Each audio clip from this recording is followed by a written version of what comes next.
भारत भारत में संस्कृति, रीति रिवाज और खान पान को विशेष महत्व दिया गया है। इसके अलावे अनेकता में एकता भारत की विशेषता, ये तो आपने पढ़ा ही होगा।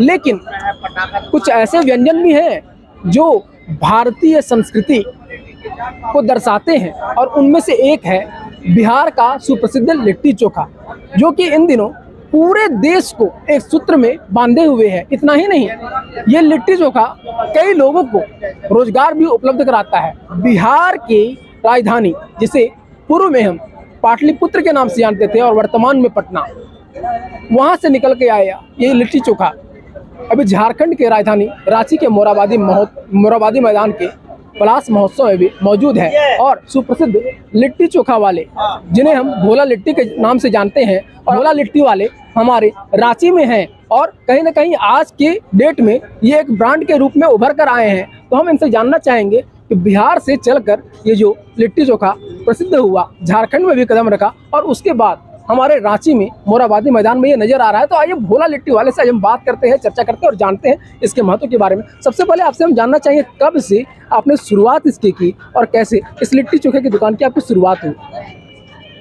देखिए, ये लिट्टी चोखा तो हमारे पिताजी 1956 से बेचते हुए आ रहे हैं रांची में।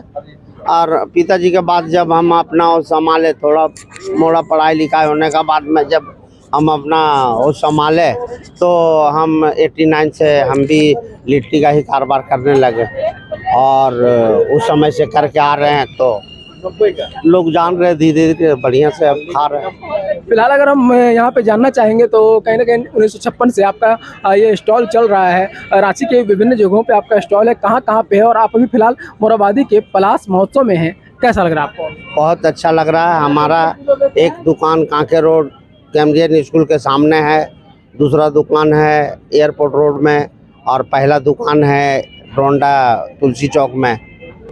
ये 3 जगह हम लिट्टी का दुकान चला रहे हैं। फिलहाल तो आप एक स्टॉल पे बैठे हैं, मेले के स्टॉल में।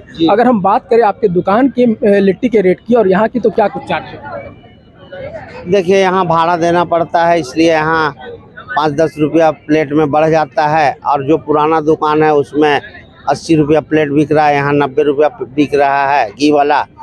वहाँ 50 रुपया सूखा है, यहाँ 60 रुपया सूखा वाला, तो इसका है। बस इस तरह लोग खा रहे हैं। हमारा सामान भी तो बढ़िया रहता है, तो लोग खा रहे हैं। भारतीय संस्कृति और रीति रिवाज में खान पान का विशेष महत्व है और उसमें अगर हम बात करें तो लोगों का कहना है कि बिहार की संस्कृति में लिट्टी चोखा की विशेष सुगंध नजर आती है और ये कहीं ना कहीं विभिन्न राज्यों को आपस में जोड़ रहा है। इसके बारे में क्या कहेंगे आप? इसके बारे में मैं तो ठीक ही कहूँगा। ये ऐसा भोजन है कि इसको आप 2, 4, 5 दिन भी रख सकते हैं बनाने का बाद, इसलिए ज़्यादा पसंद करते हैं लोग।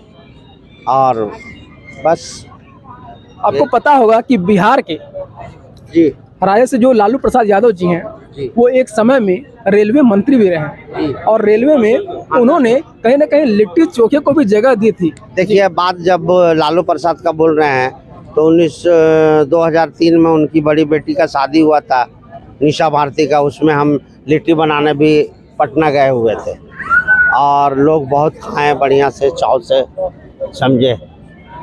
और लालू प्रसाद जब भी आते हैं यहाँ रांची, कहीं भी होटल वगैरह में ठहरते हैं, तो वो लिट्टी हमारा मंगा करके खाते हैं। तो आपने यहाँ पे सुना कि किस तरह से रांची के भोला लिट्टी वाले, जिनके पिताजी ने अपने इस कारोबार को शुरू किया 1956 में, जो कि आज तक लगातार चलते आ रहा है और हो सकता है कि आगे भी भोला लिट्टी वाले का दुकान इसी तरह से चलता रहे। चलिए हम जानना चाहेंगे, चाचा जी हमारे साथ हैं जो कि एक उपभोक्ता के तौर पर यहाँ पे लिट्टी चोखा ले रहे हैं। कैसा लग रहा है भोला लिट्टी वाले के पास आके, खासकर पलास महोत्सव में? ना अच्छा है। हम तो पैकिंग करवा ला रहे हैं ले जाने के लिए, अब देखते हैं क्या इनका है। सो बिल्कुल, यहाँ पे हम आपसे ये जानना चाहेंगे कि अक्सर लोग जो है तेल मसाले वाली चीज़ को खाते हैं, ठीक है, और पेट खराब हो जाता है। लिट्टी चोखा किस तरह से आप यूज कर सकते हैं? जी, लिट्टी चोखा तो ठीक है, तेल मसाला इसमें नहीं है, थोड़ा सा ज़्यादा नहीं खाना है, हल्का रखने पर ज़्यादा में भारी करता है, गैस कर देता है।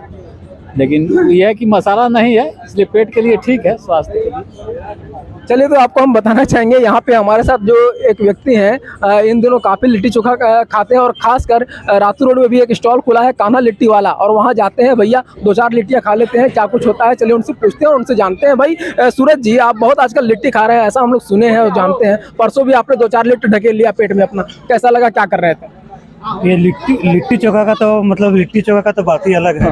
जैसे लिट्टी देख रहे हैं कि ये चूल्हे में जो सेका हुआ लिट्टी रहता है, ये बिना तेल का है, क्योंकि तेल हम जान रहे हैं कि जो है सुबह से ही छानते छानते बहुत ख़राब भी हो जाता है। तो इसमें बिना तेल का है, ये लिट्टी जो पका हुआ होता है चूल्हे पर जो सेका हुआ रहता है, ये सब मतलब फ़ायदेमंद है।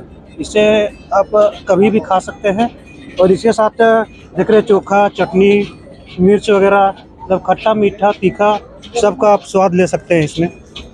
और देखिए मिर्ची वगैरह सब यहाँ पे रखा हुआ है। तो लिट्टी का तो बात ही अलग है, और एक बार लिट्टी खा लिए तो आप फिर बार बार लिट्टी खाने का मन होता है।